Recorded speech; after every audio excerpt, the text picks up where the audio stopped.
Hello everyone, welcome back to another video here on Play on GAA with me, Seamus Brady, Luke Peyton, Chloe Lynch and Jason Keelan of the Loaf GAA podcast. In this video, we are going to select our hurling all-star team for 2022 following the final taking place yesterday in Limerick, clinching the historic 3 in a row. So of course, we all have our teams here. We all have our ideas of who we would like to throw in. Luke, I'm going to come to you first. The goalkeeper, the 3 names that are up here. The 2 obvious ones, Nicky Quaid from Limerick and Owen Murphy from Kilkenny. I think Ava Quilligan potentially deserves a shout. Good save in that semi-final from Kilkenny at crucial stages. But the main 2, Nicky Quaid and Owen Murphy. And then who would kind of lead the way for you? I think this is the easiest one to the team. It's Quaid. So I think, Quaid's, you look at the puck out stats, the ball retention, everything as well, scores that come straight from the puck outs as well. He's actually essential to Limerick at this stage as well. He was probably robbed last year of the All-Star. So I think no doubt about it, he's the keeper. Yeah, I'd be happy to go with him. I feel like up until the final, it was relatively close between him and Owen Murphy. It was, pretty neck and neck. But the fact that Kilkenny struggled so much with their long puck outs and Limerick were so dominant from their long puck outs, I feel like that does, give the vote to Nicky Quaid, which brings us into the fullback line. I've gone with a fullback line of Sean Finn, Hugh Lawler and Mikey Butler. Now I'm going to come to you one by one, see if you can challenge me on each of these 3 positions. So the first man that you can try challenge, Jason, is Sean Finn's selection there at cornerback. Is there any man that you would throw in potentially as a challenger to him?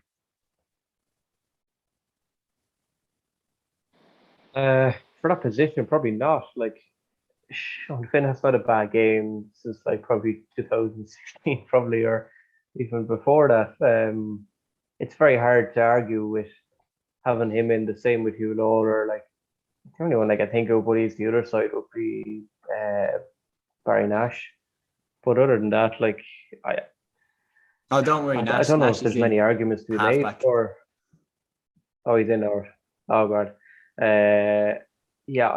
I can't think of anyone really who rivals Sean Finn in that position. He has to be the most consistent cornerback that's going. The guy reads the game as good or better than anybody. And as I said, he hasn't had a bad game. I can't think of him being, maybe he was, I just can't think, but I can't remember him being particularly roasted by anybody in the last number of years. So I know they conceded a lot yesterday, Limerick, but the whole point of that game was just literally outscore your opponents. It'll be forgotten in time, it's just the fact they won. But yeah, no, I think you're pretty spot on with Sean Finn anyway.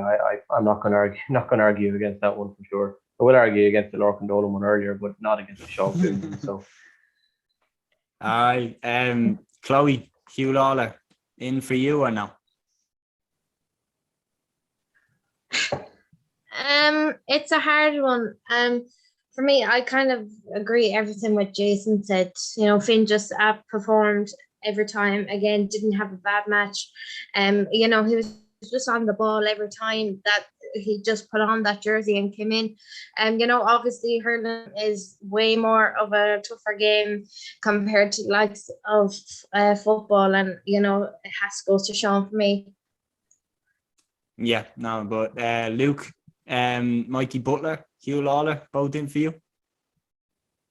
Yeah, well, I was picking the team. I was I wanted to put Barry Nash in, but because he was playing as that kind of third cornerback role, I think for Limerick, where he's essentially playing out in the half-back line, I think it is kind of fair enough to actually pick him in the half-back line, that most teams are playing 2 in the full forward line, and that he can actually come out and play as the fourth half-back. So I don't think it is too much of a stretch to have him included in the half-back line, which still does free up the spot. And I think Mikey Butler has to be in the team. I think we were talking about it before, was that he's gone on to Tony Kelly, kept him scoreless from play. He was man of the match in the Leinster final. People were saying he wasn't as good in his final, but his direct marker was Ray Mulcahy, who he kept scoreless, which you can't do any more than that as well. So I think Butler has to be there.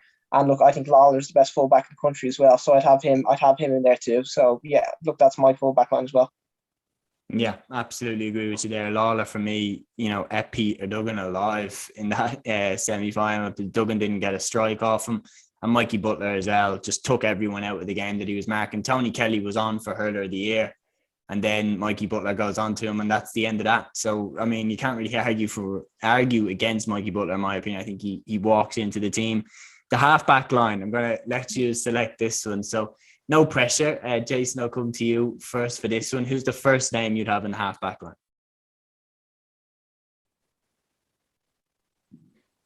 Dermot Burns. Has to be Dermot Burns. Is there anyone else you could even argue for the halfback position? I don't know. Do you have anyone you can think of to argue for the number 5 jersey? Like isn't he now like the highest halfback or something in hurling? Some outrageous stat I saw about him this morning. I think he's the highest halfback scorer ever or something. But like he walks onto that team really. You can put him in anywhere. Like he has to walk onto it somewhere. So unless you can come up with a better number 5, I'm putting in Dermot Burns anyway. No, hell no. He slots in there at number 5 on my team. I think Michael Carey deserves a shout out. I thought he was very impressive for Kilkenny, but he gets nowhere near Dermot Burns, in my opinion. Burns was head and shoulders the best right half back, and he was a cheat code really for Limerick. Like that, he'd be a guaranteed 3-4 points every single game, and he's taken it to new levels, and he's really shown the way for halfbacks now in the modern game that you actually should be a scoring threat going the other way, not just a great defender. Luke, I'll come to you for centre back. Yeah, Declan Hannon, I think another really easy one. I think that he just kind of, his performances towards I think the semi-final and the final were unbelievable really as well. I think people kind of underrate the amount of ball that he gets on to, and that like a big part of Limerick is that on the opposition puckouts, when the opposition puckouts go long, it's just how dominant their half back line is. And like the amount of clean ball he's able to win, like particularly I think at the end against Galway when somebody needed to step up at the end there as well, the amount of ball he won too, like I think he's just playing like at an unbelievable level, and he's not really being talked about probably as much as he probably should be as this stage. Like I think it's just the fact he's got Burns beside him who's hitting all the scores as well, but I think the two of them are playing at a similar enough level, but Burns is adding more on the scoreboard. So but look, I think Hannon is absolutely essential cog in that team, and there's no one else even remotely close to getting in at 6. Yeah, no, I have to agree with that. I think we have lost Chloe because I can't see her on the screen there. But then I'll take the left half back position. I think it has to be Barry Nash. I mean, I think he's added to his game so much this year in terms of, his ability to kind of overlap and make the runs. He's been a direct scoring threat. And I mean, how long has it been if we've ever really seen a cornerback be a direct scoring threat? He starts attacks for Limerick as well if teams drop off them. So he makes teams push up on them, which then frees up players further up the field to do serious damage. So for me, it's a no contest. Barry Nash has to go in. I think before we move on from the half-back line, I think a big shout out has to go to the likes of Pádraig Mannion, to the likes of Richie Reid. I think they're very worthy shout outs, but I don't think anyone gets into this line. I think Limerick have dominated the skies. Dan Morrissey as well is a good shout out because he was a massive part of that half back line. But for me, those three are untouchable. Chloe, can you hear me?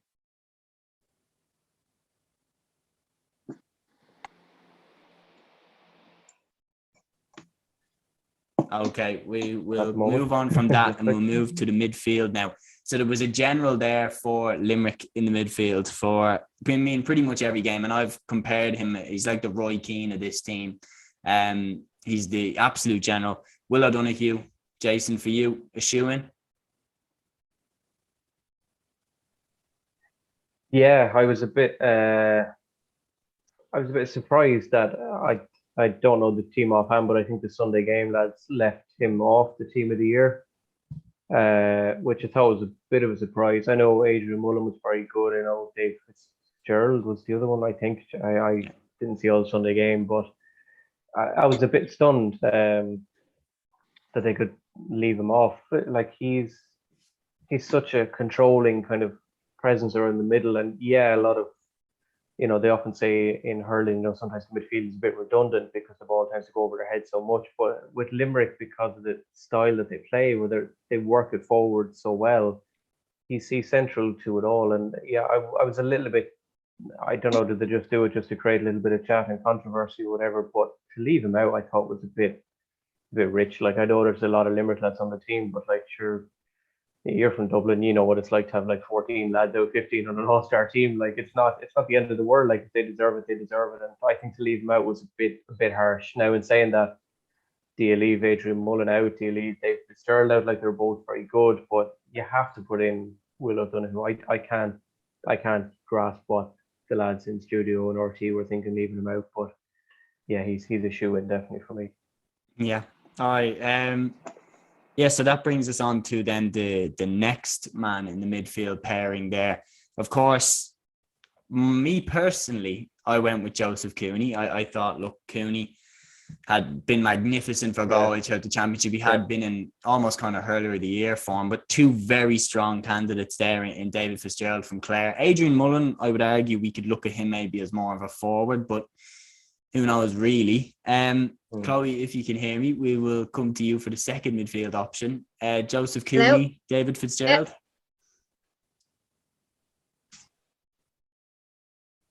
I'd have to go Cooney.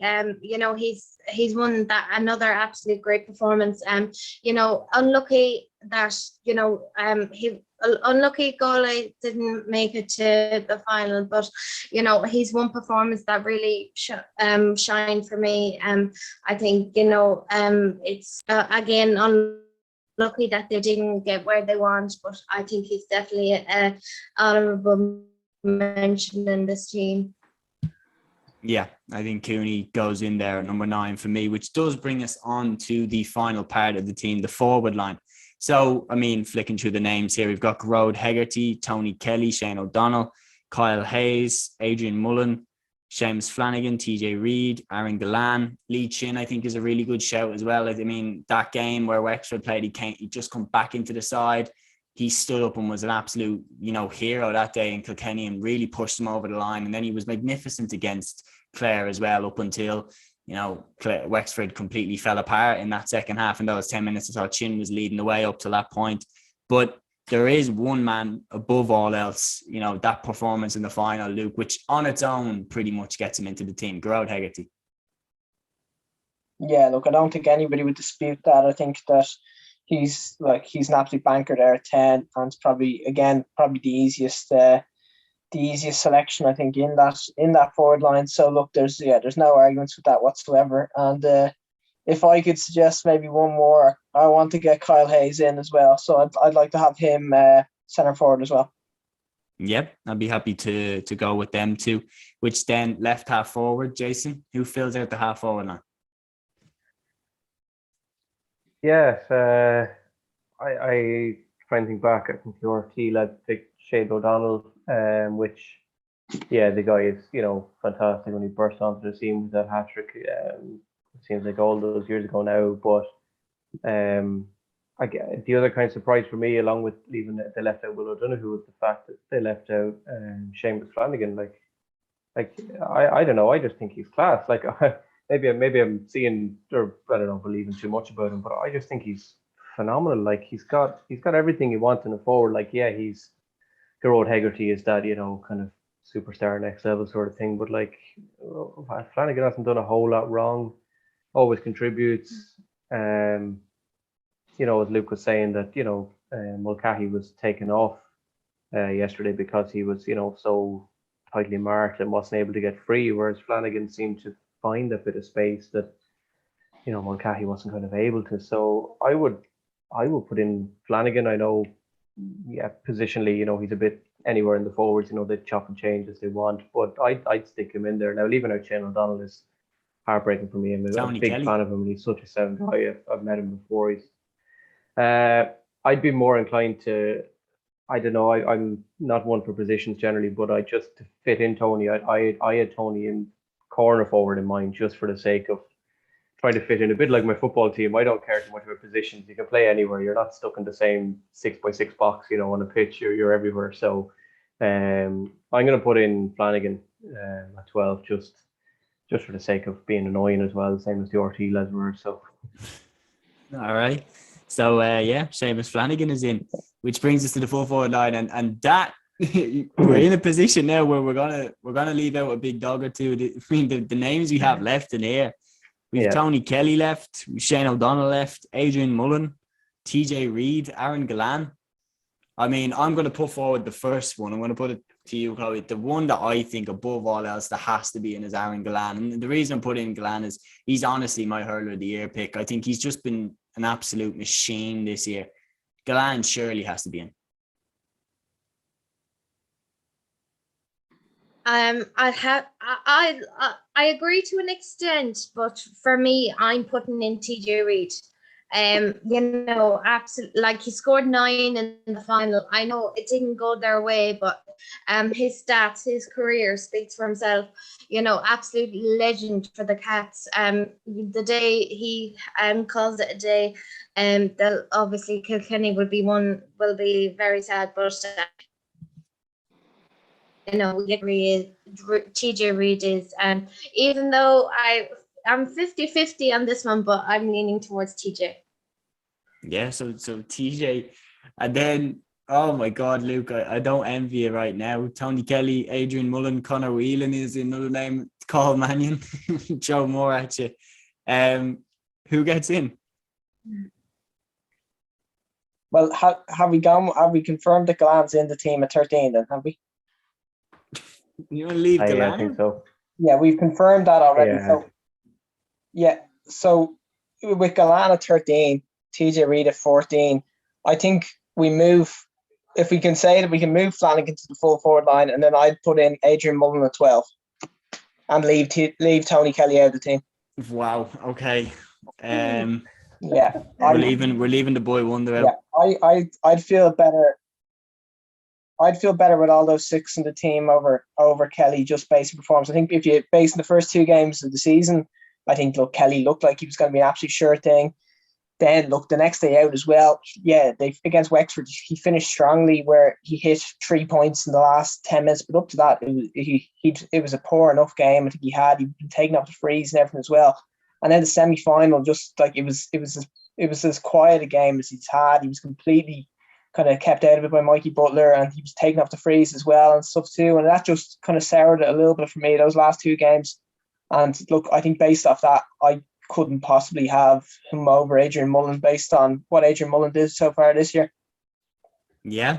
So that is our team. We're going to go to his one by one. I just want a one-word answer. Manager of the year, Cody or Kylie? Go to you, Jason, first. Kylie. I think Cody kind of tainted himself a little bit with the Shefflin thing.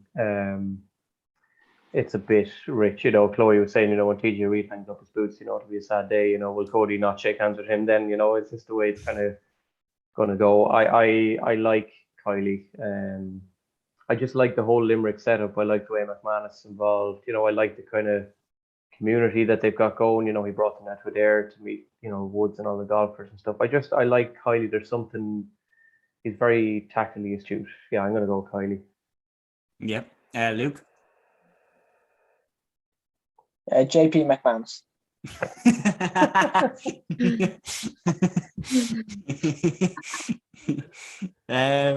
Yeah, good show. I mean, he's literally the Shake Mansour of hurling. He is the money bag. I do think then, Cody and Kinnerk, then probably the 2 of them as a package deal, kind of, you can't say one without the other. So I think, the 2 of them. Brian Cody and Paul Kinnerk?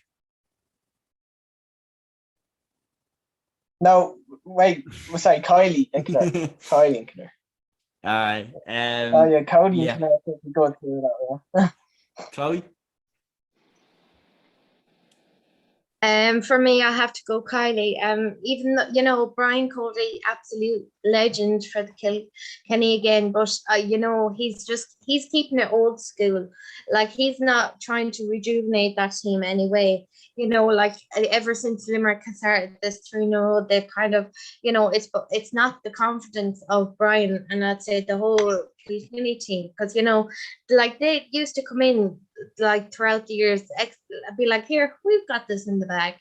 Kylie has just reinvented the whole Limerick team, and I think Cody is just sticking to the old school and what he knows, and not keeping up like with everything that's going on, and the way like the way he's managing, like obviously it cost him the All-Ireland, and like when you look at the two managerial sides, like the two tactics, like Kylie just had the upper hand, and look, he's the one that got the All-Ireland, so have to be Kylie for me. Yeah, much like it's like Cody and Kilkenny, you have to give them some credit. If you look at Limerick, like that team is going to 13 of them are all going to retire at the same time.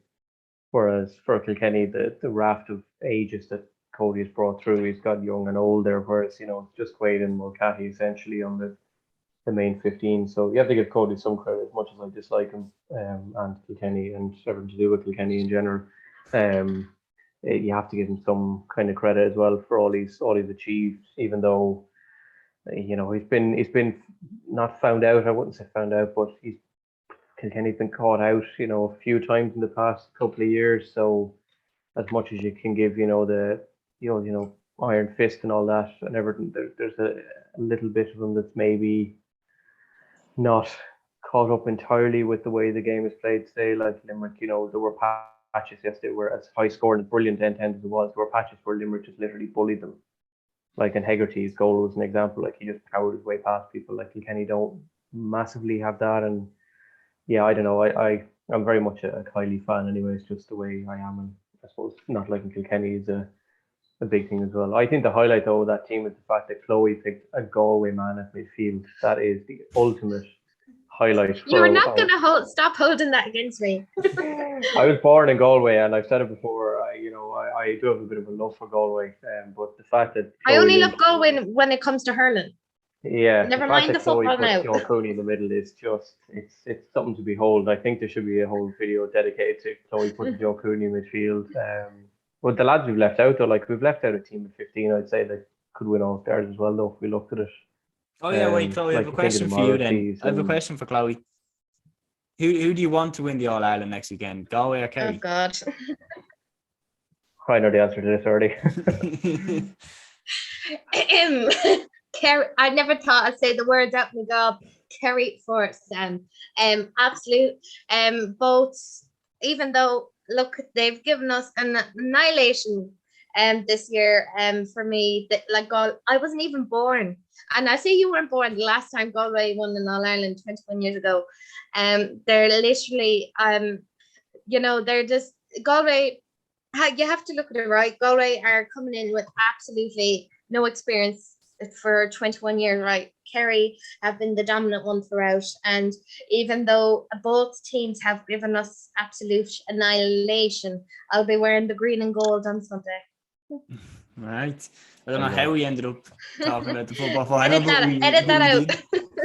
But yeah, anyhow, this is the Play on GAA Hurling All-Star team. So we've gone John Kiley, Paul Kinnerk and JP McManus as our team managers. We've gone with Nicky Quaid from Limerick in goal, Sean Finn from Limerick, Hugh Lawler and Mikey Butler both from Kilkenny in the full-back line, Dimmit Burns, Declan Hannon and Barry Nash a clean sweep for Limerick in the half-back line, Will O'Donoghue of Limerick and Joseph Cooney of Galway at midfield, Gearóid Hegarty, Kyle Hayes and Seamus Flanagan all from Limerick in the half-forward line, Adrian Mullen from Kilkenny, TJ Reid from Kilkenny and Aaron Galan from Limerick in the full-forward line. We didn't select Tony Kelly. Please don't kill us. But it is what it is. That is the Play on GAA All-Star, guys. I didn't select Tony Kelly. Yeah, any hate about that, please direct it to Luke Peyton. Thanks very much.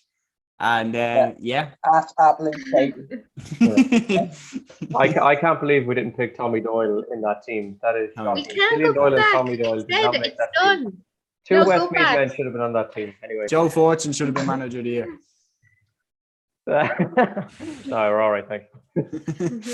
Petition to get JP McManus named manager of the year starting now. Anyway, that is the Hurling All-Star team, guys. Thank you very much for listening. Until the next one, take care.